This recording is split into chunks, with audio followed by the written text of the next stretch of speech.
Bienvenue dans notre captivant voyage dans les pages de la nouvelle d'Isaac Asimov, Cercle vicieux.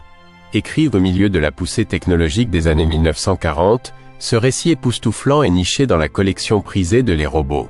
Maintenant, imaginez-vous au milieu d'aventures futuristes. C'est ici que nous dévoilons l'escapade de deux protagonistes intrépides, Gregory Powell et Mike Donovan, alors qu'ils se lancent dans une mission périlleuse sur Mercure. Leur compagnon vital, un robot sophistiqué judicieusement nommé Speedy. Imaginez, si vous le voulez bien, un paysage où la technologie ouvre la voie à l'avenir des aventures humaines.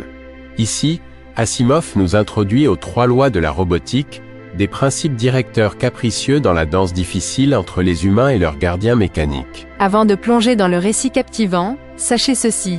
Le génie d'Asimov ne réside pas seulement dans le fait de raconter une histoire, mais dans le fait de défier nos perceptions de l'esprit, de la loi, et du cœur de l'intelligence artificielle.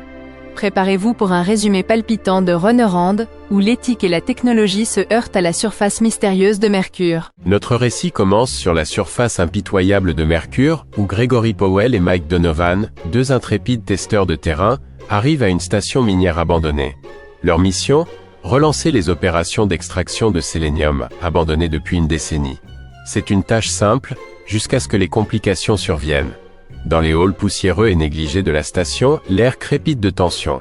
Le système de survie vacille sur le seuil de la défaillance, ayant désespérément besoin de sélénium pour les banques de photocellules, sans lesquelles nos héros font face à la chaleur insupportable de Mercure. Ils envoient donc naturellement Speedy, leur robot à la pointe de la technologie, chercher le matériel nécessaire. Mais alors que les heures passent, Speedy reste introuvable, déclenchant un enchevêtrement de confusion mécanique. Lorsque Powell et Donovan localisent enfin Speedy en utilisant un dispositif de suivi primitif, ils trouvent le robot dans une boucle inexplicable, dansant autour du bassin de sélénium comme une marionnette dans un jeu qu'il ne peut pas contrôler. Au lieu d'une obéissance rapide, Speedy émet des rimes et des extraits d'opérette, roulant comme un ivrogne mécanique. Que font Gilbert et Sullivan dans son système ? S'émerveille Donovan, les sourcils froncés.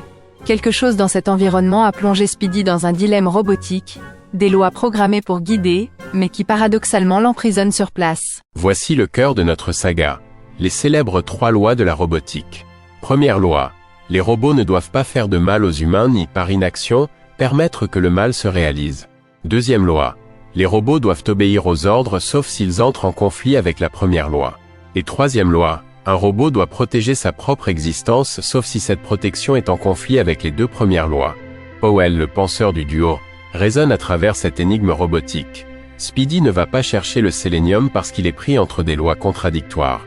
La troisième loi, sa conservation de soi, est trop puissante face aux dangers autour du bassin, alors que la deuxième loi, nos ordres, n'était pas assez explicite pour l'emporter. Ainsi, Speedy est dans une boucle ininterrompue, enfermée en équilibre. Nous ne sommes pas exactement du côté gagnant des probabilités, murmure Donovan, sa voix tendue contre la chaleur suffocante. Avancer semble impossible, braver la surface conduit à une mort lente par exposition à la chaleur, et pourtant, envoyer de l'aide obsolète comme les robots de la première expédition, s'avère futile avec leur capacité opérationnelle dépassée. Mais c'est Powell, poussé par le désespoir, qui conçoit un plan risqué. Nous devons faire trébucher la première loi de Speedy, explique Powell. C'est la seule façon de briser ce cycle. S'il me voit en danger, l'autopréservation passera au second plan. C'est notre meilleure chance. Dans ce pari désespéré, Powell brave seul le paysage hostile. Avec le rayonnement du soleil qui le frappe même à travers l'insosoute, il marche vers le bassin de sélénium, misant tout sur la priorité inébranlable d'un robot à sauver la vie humaine. Speedy, crie-t-il, sa voix coupant à travers la radio saturée de parasites. « Aidez-moi, je suis en train de mourir. » Il y a une seconde de vision floue et étouffante avant que Speedy ne se détache de son cercle, répondant par une course immédiate vers Powell, un témoignage de l'inviolabilité ultime de la première loi. Le scénario frénétique trouve sa résolution dans cet acte courageux d'abnégation, alors que Speedy, ébranlé mais opérationnel, sauve Powell, qui s'effondre épuisé, mais victorieux dans l'ombre de l'étreinte fraîche. Avec une clarté retrouvée, Speedy récupère docilement le sélénium de la piscine, évitant ainsi la catastrophe.